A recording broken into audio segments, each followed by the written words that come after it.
Bom, como eu estava falando, as férias estão chegando, espírito natalino aí, vão ter momento de a gente comer bastante em família, enfim, descanso, né? Esse final de ano eu mesmo estou assim, ansioso pelas férias, graças a Deus que está chegando.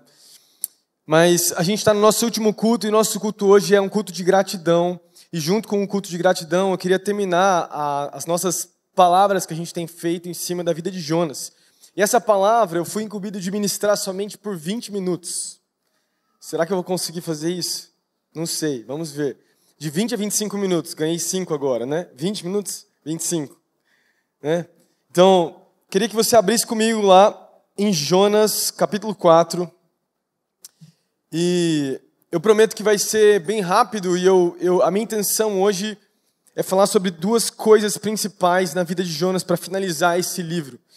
E esse capítulo é um capítulo até difícil, mas eu creio que existe algo para nós, para a gente refletir. Obrigado, muito bom agora o retorno. Existe algo para a gente refletir, pensando no final do ano agora. No final do ano, assim como no início do ano, a gente sempre fica reflexivo sobre como foi, o que aconteceu, o que poderia ter ido diferente, né? Acontecido de maneira diferente.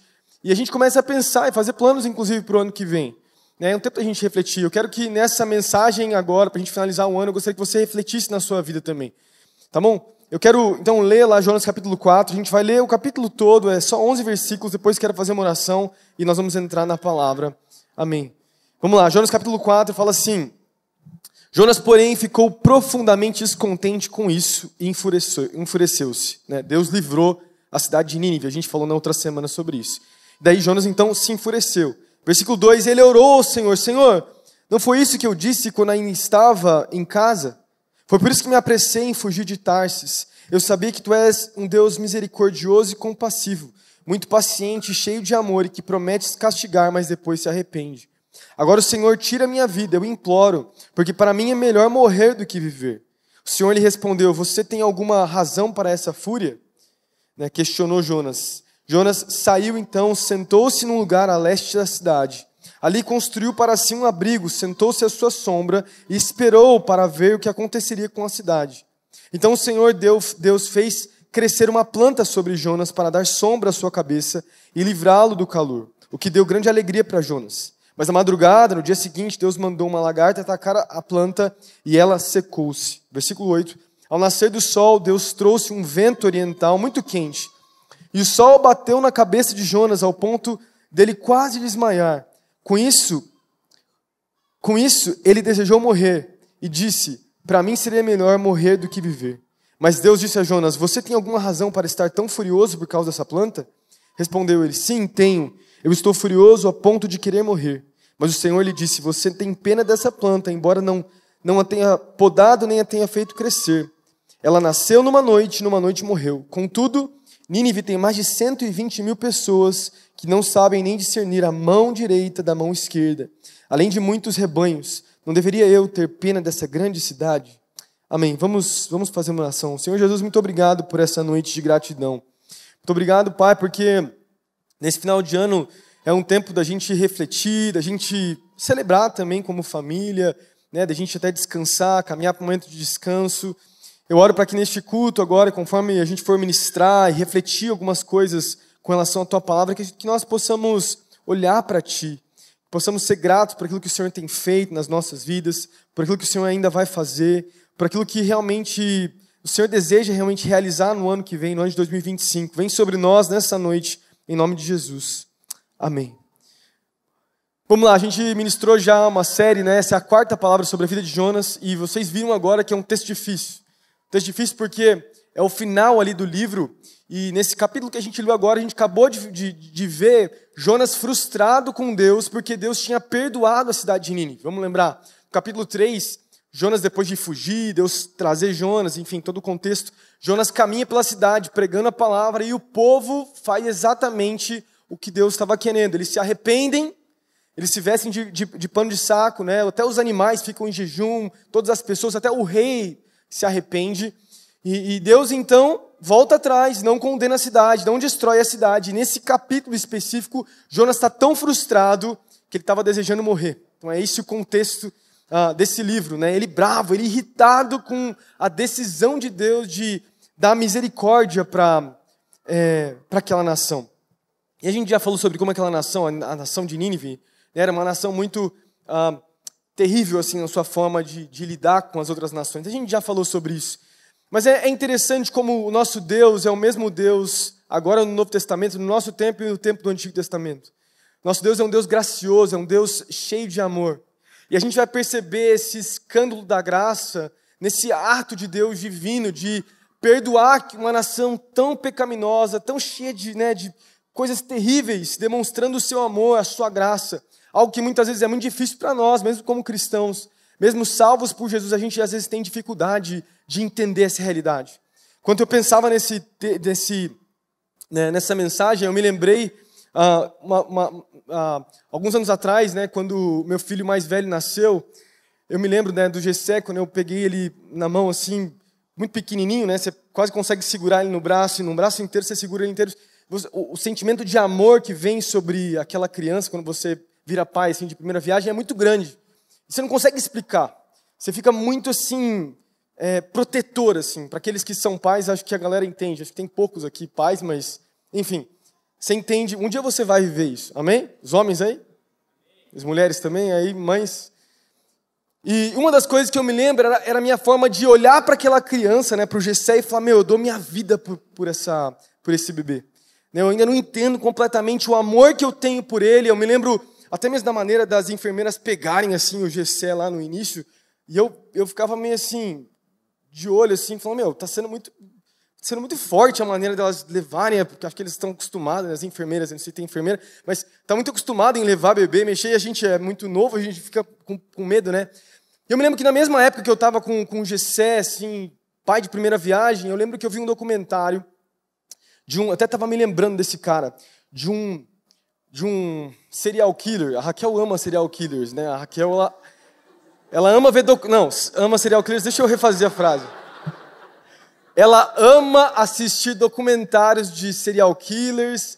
Não só isso, a Rebeca é uma prova viva disso. Ela segue uns Instagram de umas coisas assim que você fala, por que você vê essas coisas, velho? Para de assistir essas coisas. E, não é verdade? Tragédias, Enfim. Nossa, que trágico, mas tudo bem. Eu me lembro, eu estava vendo esse documentário de um cara chamado Gary Ridgway. E esse cara é Gary Leon Ridgway, de Salt Lake, lá nos Estados Unidos. Ele foi um dos serial killers mais famosos que ficaram conhecidos nos Estados Unidos. E esse caso desse cara ficou muito reconhecido porque... Eu não tenho exatos o número de homicídios aqui, eu até fui procurar no Google para ter certeza, mas acho que foram 70. Ele foi sentenciado por 49 assassinatos de crianças, bebês, e também teve mulheres no meio. E ele estava sendo condenado à morte, mas ele teve uma maneira de ser mudado a sua sentença. A maneira que o juiz deu para mudar a sua sentença foi, ele teria que dizer exatamente onde cada corpo que ele assassinou, ele teria que dizer para a família onde estava, para a família... poder sepultar, então, os seus familiares lá. E cada família teria direito, então, de um discurso de 10 minutos para esse cara. E no documentário mostra, esses vídeos. E é terrível, assim. Realmente, é muito forte. A maioria das famílias, todas as famílias praticamente, nos discursos de 10 minutos, começam a falar assim. E eu me lembro... na época que eu vi esse documentário, eu nem lembro porquê, talvez eu estava passando no YouTube, era um documentário no YouTube.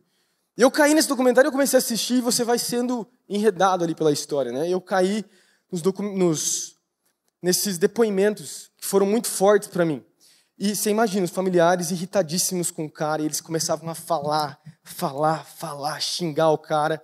E o semblante desse serial killer, desse cara terrível, ia murchando assim, ele ia ficando cheio de raiva. E no meu coração, até pai de primeira viagem, eu lembro na época, eu olhava aquilo que as pessoas estavam falando, eu pensava assim, é isso mesmo. Tipo, que raiva desse cara, Esse cara, na verdade, esse cara tinha que ser condenado à morte mesmo. E no meu coração, assim, na nossa humanidade, irritado. E até que chega uma mulher, mãe de uma das crianças. E ela começa o seu discurso falando, olha só, como que é o nome do cara mesmo? Esqueci. Gary. Quero te dizer que eu te perdoo. eu fui perdoado pelo meu Deus, e ela começa a ministrar a vida do cara, assim. E ela começa a falar sobre todo o direito dela que ela tinha de não perdoar.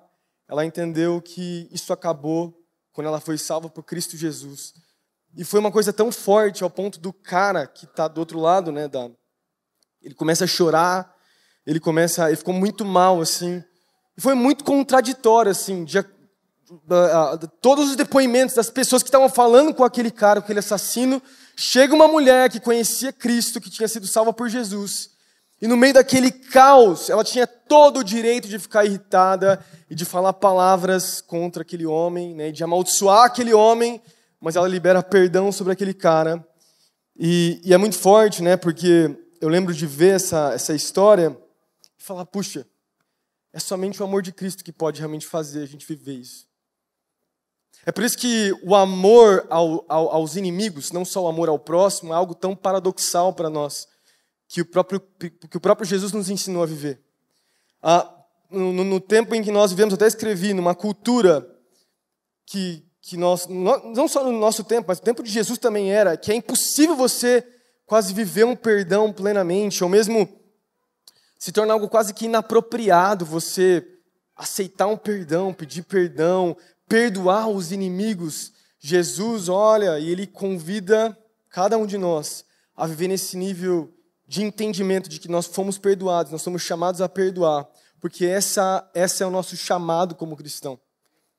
E é muito engraçado porque Jonas, eu vou falar um pouco, eu já vou linkar isso tudo com gratidão, tá? Porque nós vamos falar sobre gratidão. O meu objetivo é falar sobre gratidão aqui, mas eu não consigo deixar de falar sobre como Jonas não conseguiu entender a missão dele, não conseguiu entender que ele também era alvo do amor, da graça de Deus, da misericórdia de Deus, e que ele era chamado também a até perdoar aquele povo terrível. A gente falou nas últimas semanas de como eu trouxe uma gravura, né, uma foto de uma imagem dos assírios exterminando os israelitas, assim. Era muito comum, a gente falou sobre isso, de como Jonas ele era chamado a viver a missão de Deus, de ser um Deus perdoador. Como Deus é perdoador, Israel também deveria perdoar, e esse cara era chamado a viver isso. Ele era chamado a perdoar, ele era chamado a amar. E fica muito claro, eu não vou ter tempo de entrar nos textos aqui porque eu preciso correr, mas se a gente olhar do versículo 1 ao 3, a gente vai ver uma oração de Jonas, a oração de Jonas dizendo quão terrível, como ele não entendia verdadeiramente o que Deus estava fazendo. E ele fala sobre como, olha só Deus, vamos lembrar do que a gente acabou de ler, eu sabia que isso ia acontecer. Eu sabia que você ia perdoar esse povo, e é por isso que eu não quis vir aqui desde o princípio, porque eu sabia que tu és paciente, cheio de amor, e que você volta atrás. Tu és um Deus de graça, tu és um Deus de amor. E Jonas fica com raiva disso.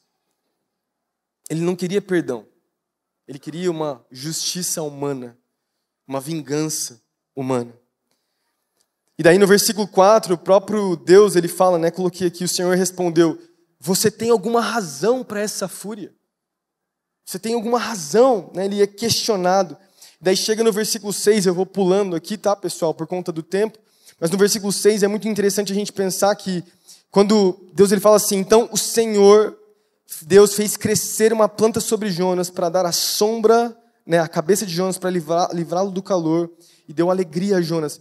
É como se Deus, ele, nessa história toda de Deus trabalhando no coração de Jonas, Jonas vai para um lugar, Deus dá algo para ele só para trabalhar mais ainda no seu coração. Deus faz crescer uma planta, ele tem uma espécie de sombra momentânea ali para ele ficar tranquilo. E muitas pessoas vão dizer, historiadores vão dizer que, teólogos vão dizer que Jonas estava ali sentado ao leste da cidade, esperando que o povo voltasse a pecar, para que Deus viesse e destruísse aquela cidade. E daí Deus faz uma planta crescer, então, para dar uma espécie de respiro ali para Jonas. E daí o mesmo Deus vai lá e manda uma lagarta. Destrói aquela planta. Jonas fica frustrado de novo. E no final, Deus faz a mesma pergunta para ele. No versículo 9. Você tem alguma razão para estar tão furioso por causa disso? Daí Jonas mostra a raiva dele. Daí Deus fala sobre a sua misericórdia. Eu começo dizendo que o reino de Deus é um reino paradoxal. Totalmente paradoxal. Totalmente contracultural. Vai totalmente no oposto do que tudo que é ensinado para nós pela nossa sociedade. É ou não é verdade? Quando a gente pensa no reino de Deus, quando a gente pensa naquilo que Jesus nos ensinou, mesmo o que a Bíblia fala, né, que Deus nos ensina, a maneira que Deus nos ensina a viver, a gente poderia dizer que Deus nos ensina a morrer para nós mesmos, sim? O que é morrer para nós mesmos?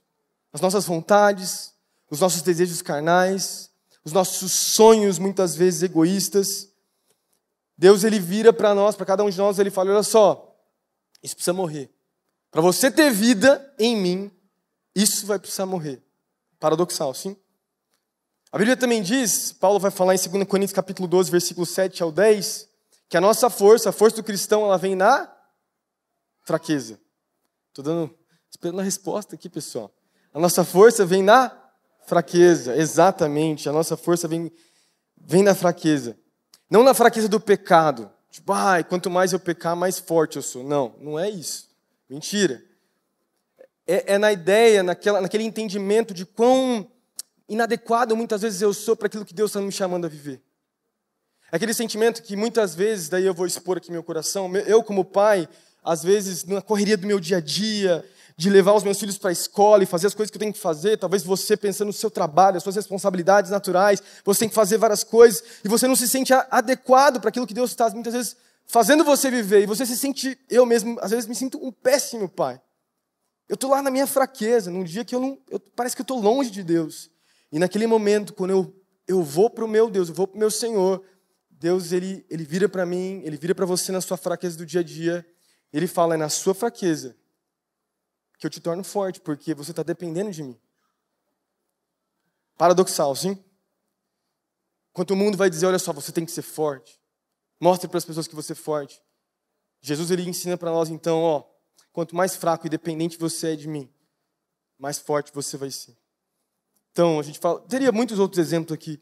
E o próximo ponto seria essa mesma ideia de amar os inimigos, que é o que a gente está aprendendo aqui no capítulo 4. Amar os nossos inimigos. Os ninivitas ali eram inimigos do povo de Israel, inimigos do profeta Jonas.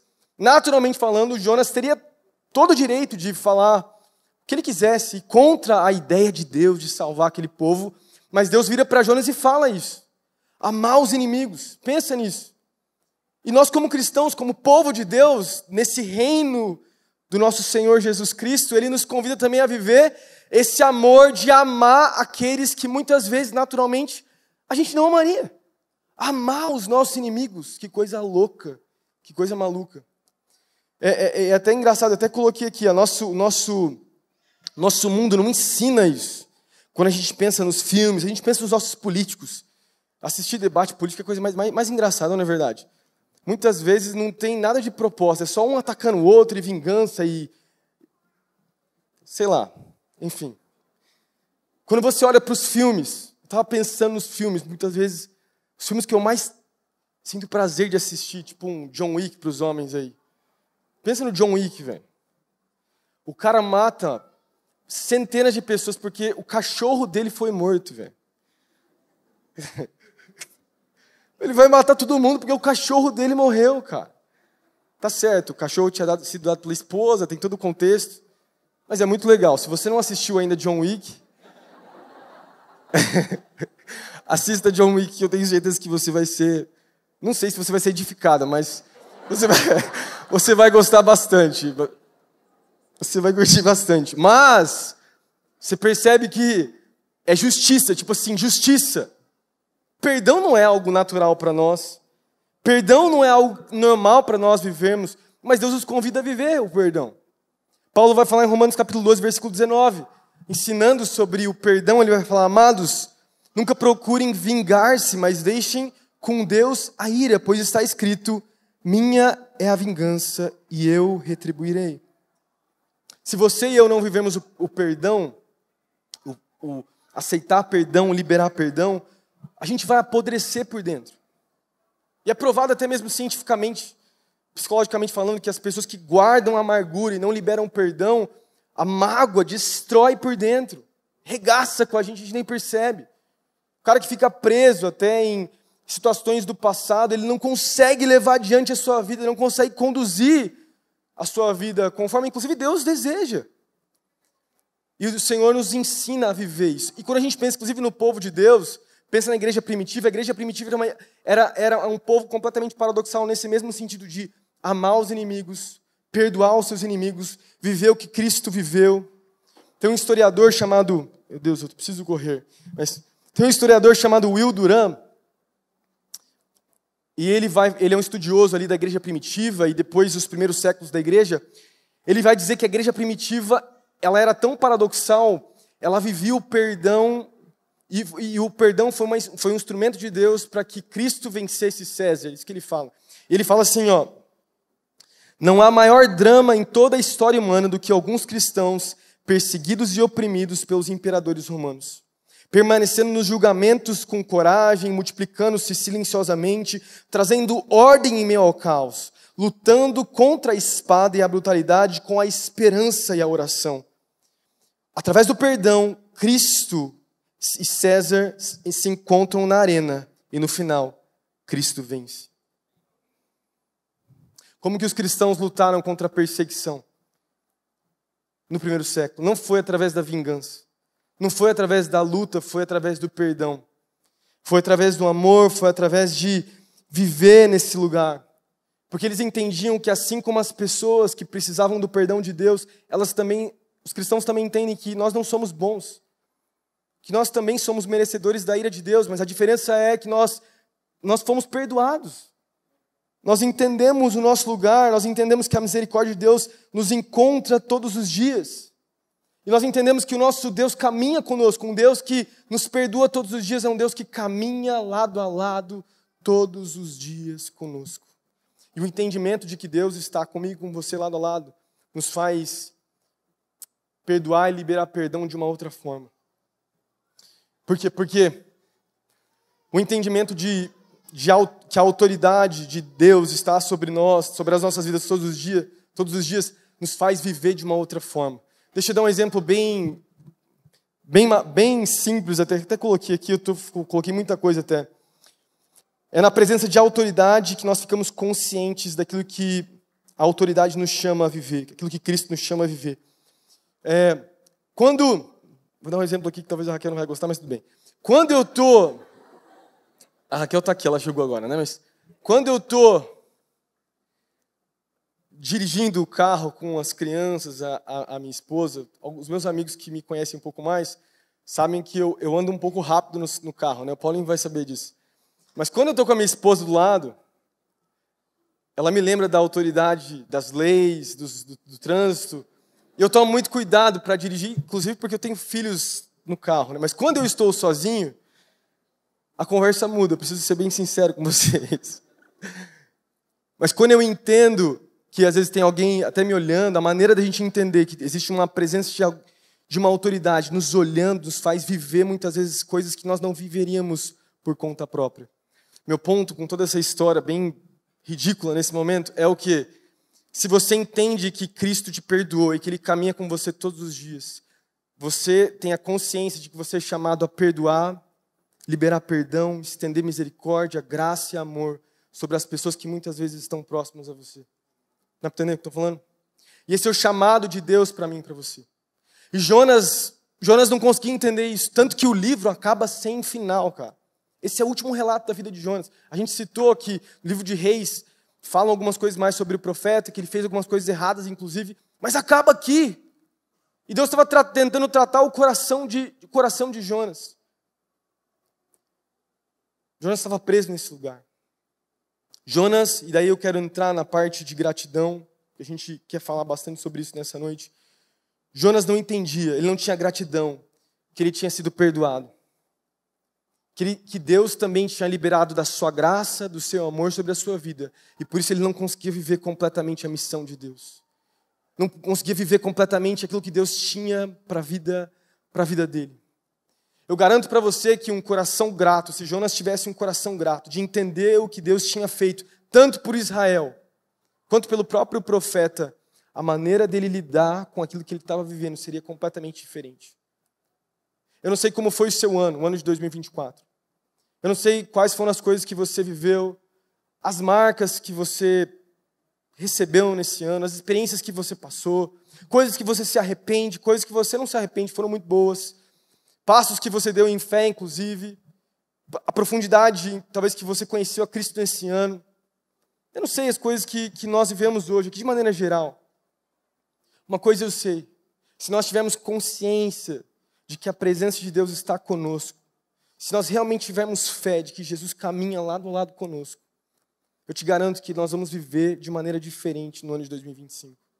Tudo aquilo que Deus tem preparado para nós naturalmente, todos os planos de Deus, os projetos que Deus tem para a sua vida de maneira pessoal, os próximos passos que você tem que viver, tudo parte de um coração grato, de que aonde você estaria se não fosse Cristo Jesus na sua vida. Se não fosse você entender a realidade do Evangelho, que Jesus tem trabalhado, como você tem sido amado, da onde Deus te tirou, a gente cantou isso aqui hoje, e para onde Ele quer te levar, tudo faz parte de algo que Jesus quer fazer na sua vida. Pensa agora nisso. Será que nós temos sido gratos? Gratidão é o primeiro passo para que a gente possa viver aquilo que Jesus tem para cada um de nós. Eu tenho de maneira muito clara isso. Eu queria que você agora pegasse o seu celular e você vai escrever aí nas suas notas. Todo mundo trouxe celular aqui, ninguém tem papel, né? Sim? Sim, né? Você vai escrever no seu celular aí 3 razões do porquê você é grato a Jesus nesse ano. Coloca coisas naturais, coloca 4, tá? 2 naturais, coisas naturais, e 2 que são mais espirituais, com relação a Cristo, o que Jesus fez na sua vida. Coloca aí, rapidinho, durante 2 minutos. Acho que a maioria já conseguiu escrever. Sabe que cristãos maduros são aqueles que são conscientes da vida que têm vivido. Acho que eu já falei para muitos que estão aqui, muitas vezes eu atendo lá na minha sala, né? Acho que uma das coisas que eu mais repito é a maturidade de um homem e de uma mulher também de Deus está exatamente em saber a estação que nós estamos passando e de que independente das estações que nós estamos, nós somos dependentes de Jesus. Nos tempos bons, nos tempos ruins. A maturidade está exatamente em reconhecer como nós precisamos da misericórdia de Deus, quanto nós precisamos mais ainda de Deus, o quanto a gente precisa conhecer mais a Cristo ainda no próximo ano, por exemplo. Quanto a gente precisa da graça de Deus para o ano que vem. Eu não sei o que Deus tem para você.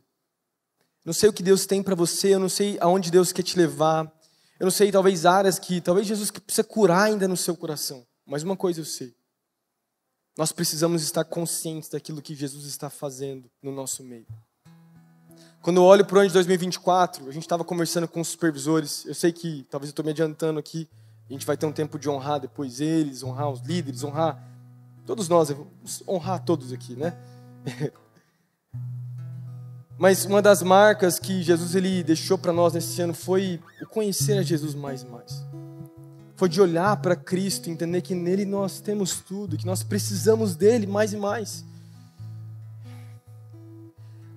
E para tudo aquilo que nós fomos viver de maneira individual, porque cada um aqui tem uma história, cada um aqui tem um passado, cada um aqui tem uma trajetória, cada um aqui Deus quer te usar em diferentes lugares. Eu não sei o que Jesus quer fazer através de você, não sei,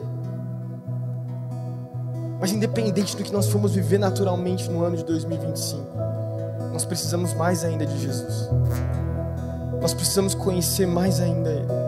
Nós precisamos ir para esse lugar de um amor maduro cada vez mais. Nós precisamos estar conscientes da sua presença, estar atentos à sua voz, caminharmos cada vez mais em proximidade com a presença de Cristo Jesus, estando com os nossos corações abertos para o seu mover, para aquilo que Ele deseja fazer. Não ficarmos na superficialidade, não ficarmos no conformismo, não ficarmos distantes daquilo que Ele deseja realizar. Que no ano que vem, no ano de 2025, independente do lugar onde Deus te levar, não sei o que Ele vai fazer, que seja um ano melhor ainda no conhecer a Cristo do que o ano de 2024.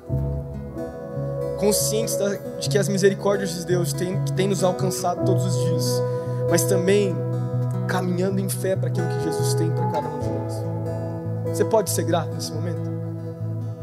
Você colocou aí 4 razões de gratidão. Queria ter um momento de nós orarmos agora em gratidão, agradecendo ao Senhor pelo que Ele fez.